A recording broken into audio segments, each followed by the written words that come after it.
नमस्कार, मैं हूं सुमित अवस्थी, आपका भरोसेमंद साथी, और आप देख रहे हैं एनडीटीवी इंडिया, देश का विश्वसनीय हिंदी न्यूज चैनल। रात के 10 बजने ही वाले हैं। वक्त है देश के लोकप्रिय हिंदी न्यूज शो खबरों की खबर का।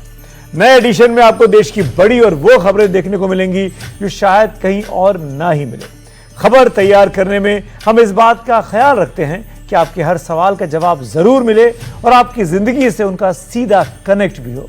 तो विस्तार में जाने से पहले संक्षेप में अगले 1 घंटे की हाइलाइट्स आपको दिखा देता हूं।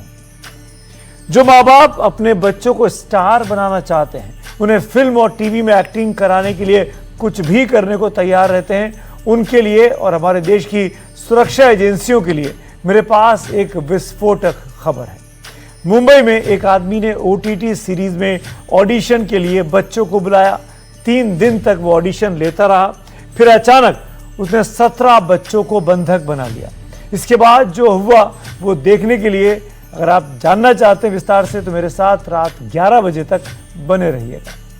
वैसे तो हमारे देश में अब करप्शन किसी को परेशान नहीं करता है, जैसे कि सबको आदत पड़ गई है कि सब सहते जा रहे हैं करप्शन की वजह से। लेकिन आज जो कहानी है वो आपको सोचने पर मजबूर कर देगी।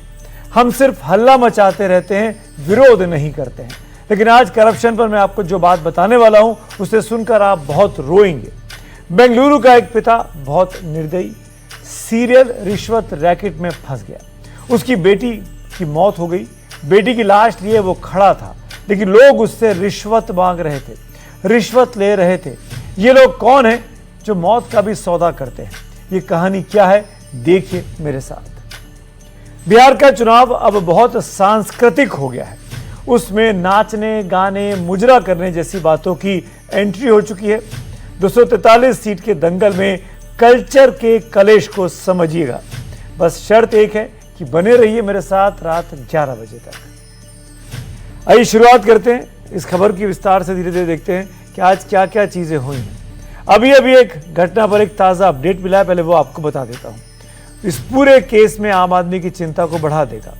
सुबह 8 बजे सभी बच्चे और आरोपी पवई के RA स्टूडियो में आज पहुंचे, जहां रोहित आर्या ऑडिशन का नाटक कर रहा था। रोहित आर्या ने बच्चों को अंदर बुलाकर दरवाजे बंद कर लिए, बच्चों को 2 ग्रुप में बांटकर 2 अलग कमरे में बंद कर दिया और फर्श पर केमिकल छिड़क दिया था। और कुछ समय बाद वहां मौजूद अभिभावकों को एक वीडियो भेजा। उसने कहा, इस वीडियो को सोशल मीडिया पर शेयर करो। इस वीडियो के सामने आते ही अभिभावकों में दहशत फैल गई और सोसाइटी में भी हड़कंप मच गया। करीब 4.5 घंटे बाद पुलिस को सूचना मिली। 15 मिनट बाद पुलिस पहुंच गई। पुलिस 2.5 घंटे तक समझाती बुझाती रही। 4:30 बजे पुलिस अंदर घुसी और ऑपरेशन को अंजाम दिया। ये पूरी की पूरी कहानी जो थी, ये आज मुंबई की घटना है।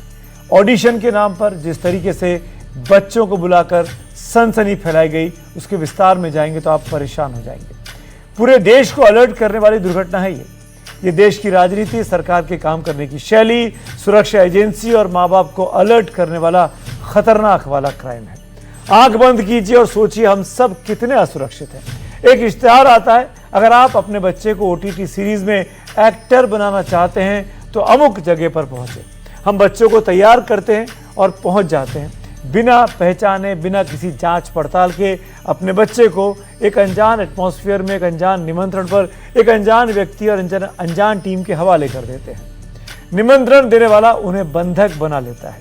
ये ऑडिशन जिस बिल्डिंग में चल रहा था उसके बारे में किसी को कोई जानकारी नहीं थी। उस बिल्डिंग में जो लोग रहते थे उनको भी नहीं पता था कि यहाँ ऑडिशन चल रहा था। कोई परमिशन इस कमर्शियल काम के लिए नहीं ली गई थी। जब हॉस्टेज क्राइसिस शुरू हुआ तब सब अलर्ट हुए, लेकिन ऐसा करने वाला तो एक शिक्षा कर्मी था। जिसने बच्चों को हॉस्टेज बनाया वो एक शिक्षा कर्मी था। वो सरकार की मदद से बच्चों को स्वच्छता का पाठ पढ़ाया करता था। फिर ऐसा क्या हुआ कि वो साजिशकर्ता बन गया और बाद में पुलिस एनकाउंटर में उसकी जान चली गई। ये बहुत चिंता करने वाली बात है। इस खबर की कई परतें हैं, तफसील से देखिए और समझ जाइए।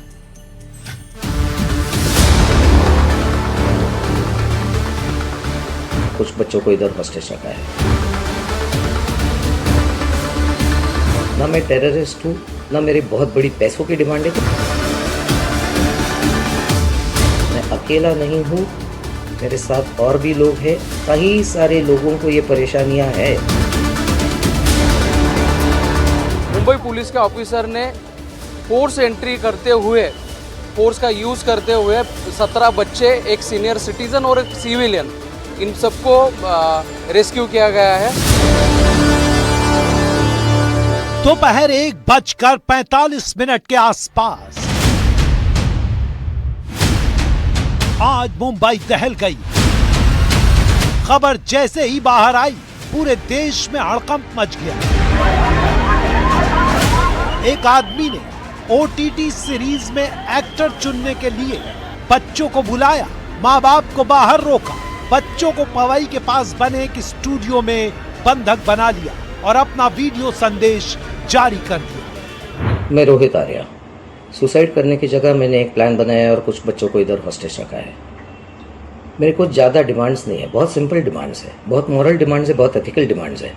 और मेरे कुछ सवाल है, मुझे कुछ लोगों से बात करनी है, उनको सवाल पूछने हैं, उनके जवाब पर अगर मुझे काउंटर क्वेश्चन है तो मुझे काउंटर क्वेश्चन पूछना है, लेकिन मुझे ये जवाब चाहिए। मुझे दूसरा कुछ नहीं चाहिए। ना मैं टेररिस्ट हूँ, ना मेरी बहुत बड़ी पैसों की डिमांड है, कुछ भी पैसों की डिमांड तो है ही नहीं, इमोरल तो बिल्कुल भी नहीं है। सिंपल कॉन्वर्सेशंस करने हैं और जिसके लिए मैं इन बच्चों को हॉस्टेज लिया है। ये मैंने एक प्लान के तहत ही हॉस्टेज लिया है। लेट्स चेंज 4 मैं सच में करने वाला हूँ। अगर जिंदा रहा तो मैं करूँगा, अगर मैं मर गया तो कोई और करेगा, लेकिन होगा ज़रूर। इन्हीं बच्चों के साथ होगा अगर इनको हार्म नहीं होता है तो। Because the slightest wrong move from your end will trigger me कि मैं ये पूरा जगह को आग लगा दूँ और उसमें मर जाऊँ। मैं मर जाऊँ या नहीं मर जाऊँ, बच्चे अननेसेसरी हर्ट होंगे, ट्रॉमाटाइज डेफिनेटली होंगे। उसके ऊपर कुछ होगा तो मुझे पता नहीं। उसका जिम्मेदार मुझे ना गिना जाए, उसका जिम्मेदार उन लोगों को गिना जाए जो अननेसेसरी ये ट्रिगर कर रहे हैं, जबकि एक नॉर्मल कॉमन पर्सन सिर्फ बात करना चाहता है। मेरी बातें ख़त्म होने के बाद मैं खुद ही बाहर आऊँगा। मैं अकेला नहीं हूँ, मेरे साथ और भी लोग हैं। कई सारे लोगों को ये परेशानियाँ हैं और ये मैं सल्यूशन देने वाला हूँ सिर्फ बातें करके। Please do not trigger me to do some harm to anybody. Police ने 2.5 घंटे तक रोहित को समझाया। जब बात नहीं बनी तो एक्शन लिया। रोहित के पास एक एयरगन थी। पुलिस को रोहित के पास केमिकल भी मिले हैं। दावा है कि रोहित ने पुलिस पर फायरिंग की। जवाबी कार्रवाई में एक गोली रोहित को लगी, जिसकी वजह से बाद में उसकी मौत हो गई। वही पुलिस स्टेशन को 1:45 बजे एक कॉल आया था, डिस्ट्रेस कॉल। उसमें कॉलर का कहना था कि कुछ लोगों को महावीर क्लासिक करके एक बिल्डिंग है वही पुलिस स्टेशन के एरिया में, वहाँ पे बंधक बना के एक व्यक्ति ने रखा है। इस कॉल को रिस्पॉन्ड करते हुए तुरंत यहाँ पे सीनियर PI और बाकी पूरे पवई पुलिस स्टेशन के ऑफिसर्स वहाँ पे पहुँचे। यहाँ पे QRT और बाकी भी जो स्पेशलाइज्ड ब्रांचेस है वहाँ उनके लोग, और उस व्यक्ति से भी जिसने ये होस्टेज करके रखा था हमने चर्चा की कोशिश की। बाद में हमारे मुंबई पुलिस के ऑफिसर ने फोर्स एंट्री करते हुए, फोर्स का यूज़ करते हुए 17 बच्चे, एक सीनियर सिटीजन और एक सिविलियन, इन सबको रेस्क्यू किया गया है। और जिस ने इन सबको बंधक बनाया था उसे अभी ट्रीटमेंट के लिए हॉस्पिटल लेके गया। उनका नाम रोहित आर्या करके है, लेकिन बंधक बनाने की वजह और बाकी जो चीज़ें इस घटना के बारे में हुई है, इसका इन्वेस्टिगेशन चल रहा है। बच्चों को बंधक बनाने वाला रोहित आर्या कौन है? बंधक बनाने के पीछे उसकी सोच क्या थी? रोहित आर्या पुणे का रहने वाला था, सामाजिक कार्यकर्ता था, शिक्षा और स्वच्छता के क्षेत्र में काम करता था। 2013 से लेट्स चेंज नाम का मूवमेंट शुरू किया था। बाद में स्वच्छता मॉनिटर नाम का अभियान चलाने लगा। दावा है कि महाराष्ट्र शिक्षा विभाग के साथ काम कर रहा था। उसे सरकार से मिलने वाले पैसे को लेकर शिकायत थी, जिसे लेकर वो प्रदेश के पूर्व शिक्षा मंत्री और मुख्यमंत्री से भी मिला था। सरकारी दफ्तरों के बाहर कई बार भूख हड़ताल भी की थी। फिलहाल वो मुंबई के चेंबूर इलाके में अन्नपूर्णा नाम की इमारत में रह रहा था। अब जांच में दावा किया जा रहा है कि रोहित की मानसिक स्थिति ठीक नहीं थी। 3 दिन से ऑडिशन चल रहा था, तो पिछले 3 दिन से इसने फिर ये बंदे ने 3 दिन ऑडिशन फिर बढ़ाया। उसके बाद में इन्होंने 17 बच्चे जो थे इनके आज किडनैप करके, ऐसा मैसेज आया अंदर से। जब ये डेली बच्चे खाना खाने बाहर आते थे, आज बच्चे कोई बाहर नहीं निकले। तो जब बच्चे बाहर नहीं निकले तो पेरेंट्स लोगों को भगदड़ मच गई। पुलिस ने फोन किया होगा, अंदर से किसी ने पुलिस को फोन किया होगा। तो पुलिस जब यहाँ पर आई तब पता चला कि बच्चे किडनैप हो गए। और जब बच्चे किडनैप हो गए, पूरी तरह से पूरी पुलिस की, मुंबई पुलिस की टीम पूरी अंदर गई थी और पूरे के पूरे बच्चों को सेफ्टी बाहर निकाला बच्चों को। ये यहाँ पर पहले गाड़ी का शोरूम था, फिर यहाँ पर बैंक आई, अब स्टूडियो कब आया पता नहीं, लेकिन ऑडिशन के लिए सभी बच्चों को यहाँ बुलाया जाता था। पहले दिन तो बहुत बच्चे थे, तो सिलेक्शन करते करते करते जो बच्चे बच गए उनको आज उसने किडनैप कर लिया। जो ये 16 से 17 बच्चे थे, ये कहाँ के थे? पवई के ही थे? ये पूरे मुंबई शहर से आए थे। कोई पनवेल से था, कोई वाशी से था, कोई मुलुंड से था, कोई अंधेरी से था, सब अलग अलग जगह। अभी सब बच्चों को, पेरेंट्स लोगों को ऐसा लगता है कि अपना बच्चा पिक्चर में आना चाहिए, सबको ऐसा लगता है। तो उसी के सिलसिले में पेरेंट्स लोगों को बच्चों में, लेकिन ये गलत है। ऐसे जो स्टूडियो इनलीगल है या लीगल है, इसकी पूरी छानबीन होनी चाहिए। जिसने ये कांड किया है उसको सख्त से सख्त सजा मिलनी चाहिए। महावीर क्लासिक बिल्डिंग है, यहाँ पर ऑडिशन के नाम पे 17 बच्चे लोगों को इकट्ठा किया गया था और उनको बंधक बनाया गया था। तो बच्चे अभी रेस्क्यू किए? पूरे के पूरे पुलिस सबको रेस्क्यू किया गया है, सब सही सलामत है। ये जो कॉम्प्लेक्स है रेसिडेंशियल कॉम्प्लेक्स है, लेकिन उसमें एक कमर्शियल है, वो एक ही में। वहाँ पर पहला नर्सरी चलता था, अब यहाँ पर वो 3-4 दिन पहले उनको ऑडिशन के लिए बारिश दिया गया था, अग्रवाल नाम के व्यक्ति ने। उसको परवानगी जो है पुलिस का, यहाँ तक पता चला कि पुलिस को उन्होंने एनओसी नहीं लिया था और फायर ब्रिगेड पुलिस एनओसी किसी का भी उसने परमिशन नहीं लिया था, परमिशन वगैरह नहीं लिया। उनको एनओसी कैसे नहीं लिया था, सोसाइटी को भी पता नहीं है, सोसाइटी को भी नहीं पता, किसी को पता नहीं। तो ये घटना कब से चल रही थी? कब लगभग 1:30-2 बजे से रुपए से चल रहा था। 3-4 दिन से यहाँ पर ऑडिशन हो रहा था। बच्चों की जान बचाने का credit assistant police inspector Amol Waghmare को दिया जा रहा है, जिन्होंने अपनी जान जोखिम में डालकर रोहित आर्या को पकड़ा और बच्चों को बचाया। इस ऑपरेशन में फायर ब्रिगेड की भी अहम भूमिका है। अब इस केस की जांच क्राइम ब्रांच को सौंप दी गई है। और शायद सबसे पहले पुलिस फोर्स को ही मालूम पड़ा है, किसी को नहीं मालूम पड़ा। पुलिस फोर्स को ही मालूम पड़ा है। पुलिस वाले ने सब फिर अपना फोर्स लगाया, अपना दिमाग लगा के, लेकिन मुंबई पुलिस को दाद देनी पड़ेगी कि उन्होंने 17 बच्चों को बचाया।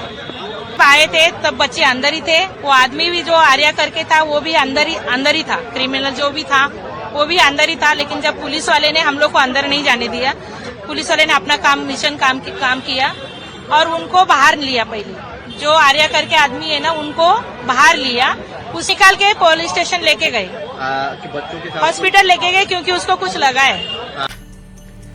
आगे बढ़ते हैं आज की अगली खबरों की ओर। नाच, मुजरा, गीत, ये सब सदियों से भारत की संस्कृति का हिस्सा रहे हैं, लेकिन बिहार के चुनावी माहौल ने इनके मायने बदल कर रख दिए हैं। इन्हीं शब्दों का इस्तेमाल कर वार पलटवार किए जा रहे हैं और इन्हीं का इस्तेमाल कर पलटवार भी आज हुआ है। बिहार में चुनाव प्रचार कर रहे राहुल गांधी ने कहा कि प्रधानमंत्री मोदी वोट के लिए मंच पर भी नाच दिखाने को तैयार हो जाएंगे। उन्होंने दिल्ली में यमुना किनारे छठ की तैयारियों का भी जिक्र किया और प्रधानमंत्री पर ड्रामा करने का आरोप लगाया। राहुल गांधी ने कहा कि यमुना के घाट पर अपने लिए स्पेशल तालाब बनवाकर प्रधानमंत्री छठ में भी ड्रामा करना चाहते थे। राहुल गांधी के इस बयान को प्रधानमंत्री मोदी ने छठ के अपमान से जोड़ दिया। प्रधानमंत्री ने कहा कि राहुल गांधी ने सिर्फ छठ का नहीं, बिहार में छठ का व्रत रखने वाले लाखों करोड़ों लोगों का अपमान किया है, निर्जला व्रत रखने वाली माताओं बहनों का अपमान किया है। इसे बिहार माफ नहीं करेगा। प्रधानमंत्री ने आज महागठबंधन के खिलाफ कट्टा, क्रूरता, कटुता, कुशासन, करप्शन वाला 5K का फॉर्मूला भी दिया। वैसे छठ पर छिड़ी सियासी जंग में लालू का परिवार भी बटा बटा रहा। लालू के बड़े बेटे तेज प्रताप और लालू की बेटी रोहिणी यादव दो छोर पर दिखाई दिए। दोनों तरफ से संस्कृति और संस्कार की दुहाई दी गई है। कुल मिलाकर कहा जाए तो चुनाव के बीच बिहार की संस्कृति के नाम पर चुनावी संवाद पूरे शबाब पर है।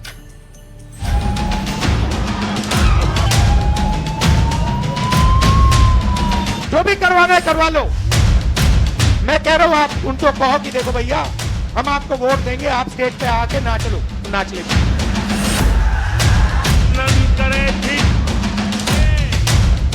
ये कांग्रेस और ये आरजेडी के लोग क्या कर रहे हैं? क्या कर रहे हैं? छठी मैया का अपमान कर रहे हैं। उनके लिए तो छठी मैया की पूजा एक ड्रामा है, नौटंकी है। आप उनकी बातों से सहमत है क्या? ऐसे लोगों को सजा दोगे कि नहीं दोगे? सारे कांग्रेस के लोगों ने छठ मैया छठ पूजा जो है वो उसका आयोजन किया। तो ये तो भाजपा वालों की आदत है कि झूठ एक बोल दो, झूठ को बढ़ाओ। और पूरे महागठबंधन के लोगों ने छठ पूजा किया। राहुल गांधी, आप मेरे छठ पर्व को अपमानित करने का अगर काम करोगे तो ये सनातनी हिंदू आपको छोड़ेंगे नहीं। हम बदला लेंगे, ईंट का जवाब पत्थर से देंगे। कभी उनके घर में छठ हुआ है? हाँ, बचपन से हमारी माई छठ करती है। हाँ, पूरा बिहारी लोग छठ करता है। मतलब वो आकर के बताएंगे हम लोग को कि छठ कैसे पूजा होता है। राहुल गांधी जी को क्या पता है छठ पर्व के बारे में? राहुल गांधी जी छठ किए हैं जो छठ के बारे में बोल रहे हैं। अभिनंदन करे थी। आस्था का महापर्व छठ गुजर गया। उसके बाद लोकतंत्र के महापर्व यानी चुनाव के लिए प्रचार ने रफ्तार पकड़ी, लेकिन महागठबंधन की गाड़ी छठ वाले सिग्नल पर ही अटक गई। मोदी जी कहते हैं मैं जाके यमुना में स्नान करूंगा, छठ पूजा का टाइम है। कहा नहीं कहा? आपको दिखाने के लिए ड्रामा। मैंने पिछली मीटिंग में कहा देखो भैया, चुनाव से पहले आप मोदी जी से कुछ भी करवाना चाहते हो करवा सकते हो। अगली मीटिंग में आएंगे, भीड़ से कोई कहेगा, एक आदमी नहीं, अगर भीड़ से 200 लोगों ने कहा मोदी जी स्टेज पे जरा डांस कर दीजिए, हम वोट देंगे, डांस शुरू हो जाएगा। वो भरतनाट्यम करना शुरू कर देंगे स्टेज पे। ड्रामा किया और ड्रामा से हिंदुस्तान की सच्चाई दिखाई दी। ड्रामा क्या किया? एक तरफ यमुना, गंदा पानी, उसको किसी ने पी लिया या बीमार होगा या मरेगा। उसमें कोई अंदर नहीं जा सकता, इतना गंदा पानी है। अगर आप उसमें घुस गए आपको वहीं की वहीं बीमारी हो जाएगी, इन्फेक्शन हो जाएगा खाल पे। मगर मोदी जी ने ड्रामा किया, छोटा सा वहां पे तालाब बनाया। आपने देखा ना? ये है हिंदुस्तान।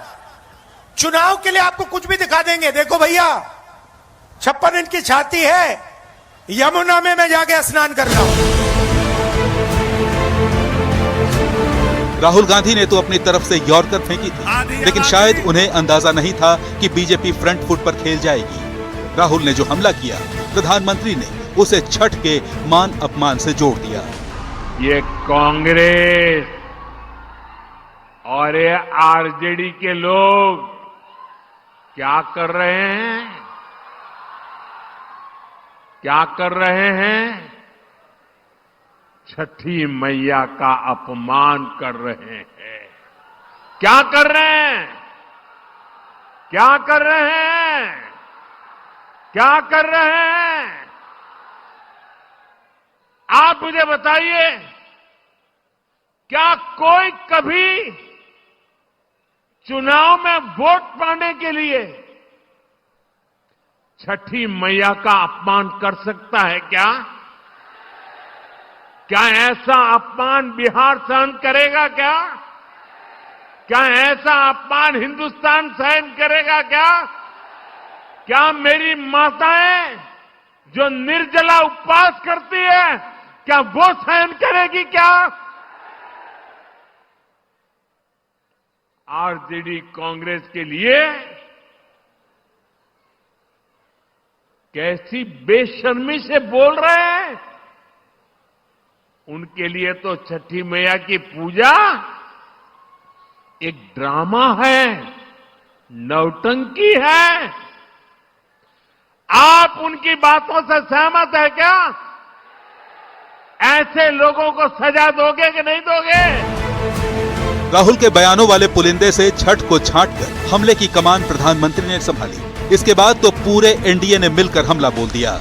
राहुल गांधी ने जिस ढंग से छठ पर्व पर उन्होंने कहा है ये हिंदू सनातन पर प्रहार है, मुझे नहीं मालूम कि आज तक उन्होंने अपना न जाति बताया है न धर्म बताया है। वो क्रिश्चियन हैं या हिंदू हैं, पारसी हैं, कोई भी हो, मैं सबका सम्मान करता हूं। लेकिन राहुल गांधी, आप मेरे छठ पर्व को अपमानित करने का अगर काम करोगे तो ये सनातनी हिंदू आपको छोड़ेंगे नहीं, हम बदला लेंगे, ईंट का जवाब पत्थर से देंगे। राहुल गांधी स्वयं ड्रामा करने वाले हैं, तो उनको पूरी दुनिया ड्रामा करती हुई देखती है। प्रधानमंत्री जी जो कुछ भी करते हैं, पूरे देश के लोग, पहली बार ऐसा प्रधानमंत्री है, एक एक आदमी जिससे कनेक्टेड फील करता है, महसूस करता है। और प्रधानमंत्री जी की यह क्षमता है, उनकी कुशलता है, जो कुछ भी बोलते हैं तो आम लोगों से सीधे कनेक्ट होते हैं। आप यदि चाहेंगे कि छठी मैया का अपमान करके, पूर्वांचल के भाई बहनों का अपमान करके आप वोट की राजनीति करेंगे तो भारत में अब ऐसा होने वाला नहीं है। देश की जनता, पूर्वांचल के भाई बहन, बिहार के लोग ये समझते हैं कि आप वोट की राजनीति के लिए ये छठी मैया का अपमान कर रहे हैं, पूर्वांचल के लोगों का अपमान कर रहे हैं। बिहार के लिए छठ आस्था का महापर्व है। करीब 3.25 करोड़ परिवारों वाले राज्य के करीब 1.25 करोड़ घरों में छठ का व्रत रखा जाता है। अनुमान कहते हैं कि बिहार में करीब 6 करोड़ लोग छठ का व्रत रखते हैं। छठ महापर्व से जुड़ी संख्या और भावनाओं का मिला जुला ये गणित कांग्रेस को जब समझ में आया तो डैमेज कंट्रोल की कोशिश शुरू हुई। बिल्कुल गलत बात है। राहुल गांधी ने छठ पूजा पे सारे लोगों से मुलाकात की, बिहार के लोगों को उनको बधाई दी। उन्होंने ट्वीट किए अपने, जो है छठ पूजा, छठ मैया के लिए, छठ पूजा के लिए हैं। सारे कांग्रेस के लोगों ने छठ मैया, छठ पूजा जो है वो उसका आयोजन किया। तो ये तो भाजपा वालों की आदत है कि झूठ एक बोल दो, झूठ को बढ़ाओ। छठ मैया, छठ, इसका पूरा कांग्रेस के लोगों ने पूरा सम्मान किया, आदर किया, और पूरे महागठबंधन के लोगों ने छठ पूजा किया। तो अब पहले तो अपनी माता जी के नाम पर भावनात्मक रूप से वोट मांगने का प्रयास किया, अब छठ मैया को भी राजनीति में घसीट रहे हैं। बिहार के लोगों को कम से कम लोक आस्था के इस महापर्व छठ के बारे में आदरणीय प्रधानमंत्री जी न बताइए। बिहार की माताएं बहनें जानती हैं, इसलिए ये महापर्व कहा गया है। इधर महागठबंधन ने डैमेज कंट्रोल शुरू किया, उधर राहुल गांधी ने छठ वाला इल्जाम दोहरा दिया। जिस छठ को प्रधानमंत्री ने समता, ममता और सामाजिक समरसता का महापर्व बताया, साझी विरासत का उत्सव बताया, राहुल गांधी ने नालंदा में प्रचार मंच से उसी छठ को एक बार फिर प्रधानमंत्री पर हमले के लिए इस्तेमाल कर लिया। इस बार इल्जाम में ड्रामा शब्द भी जोड़ दिया। छठ पूजा के समय नरेंद्र मोदी जी ने निर्णय लिया कि वो जाके यमुना में स्नान करेंगे। आपने देखा फोटो देखी? एक तरफ हिंदुस्तान की सच्चाई, बिहार की सच्चाई, यमुना पोल्यूशन से भरी हुई, गंद से भरी हुई, और दूसरी तरफ नरेंद्र मोदी जी ने साफ पानी का छोटा सा तालाब बनाया,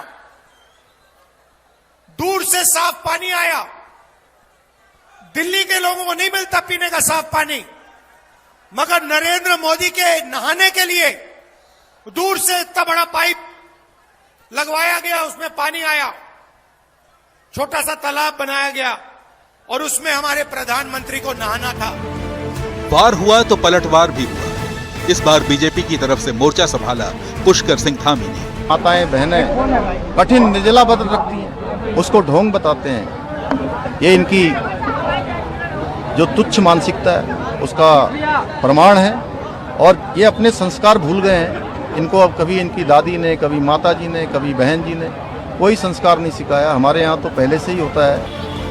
छठ पर छिड़ा चुनावी संग्राम हाथ से बाहर होता दिखाई दिया तो लालू यादव की बेटी रोहिणी यादव आगे आई। पूछा, बाहर से आए लोग हमें छठ सिखाएंगे? से ज्यादा वो आस्था पालेंगे। कभी उनके घर में छठ हुआ है? हाँ, बचपन से हमारे माई छठ करती है। हाँ, पूरा बिहारी लोग छठ करता है। अच्छा, मतलब कोई आके बाहर से बिहार में आकर के बिहारी को गाली दे के चल जा रहा है। हमको तो यही नहीं समझ में आया कि बिहारी यहाँ के भाई माताएं कैसे सुन ले रही हैं ये सब बात। मतलब वो आकर के बताएंगे हम लोग को कि छठ कैसे पूजा होता है। लेकिन लालू परिवार की फूट यहाँ भी साफ साफ दिखाई दे गई। रोहिणी के हमले की हवा उन्हीं के भाई तेज प्रताप यादव ने निकाल दी। रोहिणी ने प्रधानमंत्री के छठ ज्ञान पर सवाल उठाया था तो कुनबे से टूटकर अलग चुनावी खेमे में तलवार भांज रहे तेज प्रताप ने छठ को लेकर राहुल गांधी की समझदारी पर सवाल उठा दिया। कौन ड्रामा? राहुल गांधी जी को क्या पता है छठ पर्व के बारे में? राहुल गांधी जी छठ किए हैं, जो छठ के बारे में बोल रहे हैं उनको कुछ पता है राहुल गांधी जी को? जो आदमी विदेश भाग जाता हो उसको छठ पर्व का क्या नॉलेज है? ये बैटल ग्राउंड बिहार में छिड़ी जुबानी जंग का पहला राउंड था, लेकिन इसका गर्दो गुबार जमीन पर बैठता उससे पहले ही राहुल गांधी ने दूसरे राउंड की शुरुआत कर दी। पहले छठ पर ड्रामे का सीन खोला था, इस बार डांस वाला चैप्टर ओपन कर दिया। जो भी करवाना है करवा लो। मैं कह रहा हूँ आप उनको कहो कि देखो भैया हम आपको वोट देंगे, आप स्टेज पे आके नाच लो, नाच लेंगे, नाच लेंगे। कह रहा हूं आप कोशिश करो। मोदी जी आइए, स्टेज पे आइए, भाषण मत दीजिए, डांस कर दीजिए, हम आपको वोट देंगे, देखना कर देंगे। राहुल गांधी के पास बोलने को तमाम मुद्दे थे, लेकिन उन्होंने प्रधानमंत्री का नाम लेकर वोट के लिए नाच दिखाने का उदाहरण क्यों दिया, ये बात लोग समझ पाते उससे पहले पूरा एनडीए हमलावर हो गया। गांधी जी ने फिर से ऐसे बात प्रधानमंत्री जी को लेकर के किया है जिससे खुद कांग्रेस वाला ही शर्मिंदा है। आप बताइए, राहुल गांधी जी ने जो शब्द इस्तेमाल किया है प्रधानमंत्री जी को लेकर के और जैसे वो हमेशा बोलते हैं, उससे कांग्रेस वालों को ही बहुत नुकसान हुआ है और कांग्रेस में भी जो अच्छे लोग हैं उसको भी शर्मिंदगी का महसूस हुई है। नेता प्रतिपक्ष कम से कम इतनी मर्यादा तो आप रखिए कि राजनीति का स्तर पूरी तरीके से समाप्त ना हो जाए। मुझे नहीं लगता इससे ज्यादा शर्मनाक बयान राहुल जी के द्वारा और कोई दिया जा सकता है। और जब जब इन्होंने ऐसे बयान दिए तब इनको नुकसान हुआ है। जिस तरीके से प्रधानमंत्री जी की मां को इन लोगों ने गाली दी, चौकीदार चोर है, ये सारी बातें आज भी बिहार की जनता भूली नहीं है चौकीदार चोर है, क्योंकि एक बड़ी आबादी और खासतौर पे पासवान इस व्यवसाय के साथ जुड़े हुए हैं। तो ऐसे में जब आप बोलते हैं तो आप एक पूरी कम्युनिटी को आप गाली देने का काम करते हैं। और आज जो इन्होंने बोला है ये खुद में एक इन्होंने सेल्फ गोल किया और बिहार की जनता जरूर इसका करारा जवाब देगी। तो बिहार में चुनावी रंग पूरी तरीके से अपने शबाब पर इस वक्त आ चुके हैं। वक्त हो रहा है ब्रेक का। ब्रेक के उस पार कुछ और खबरें हैं, बने रहिए, तुरंत लौट के आते हैं।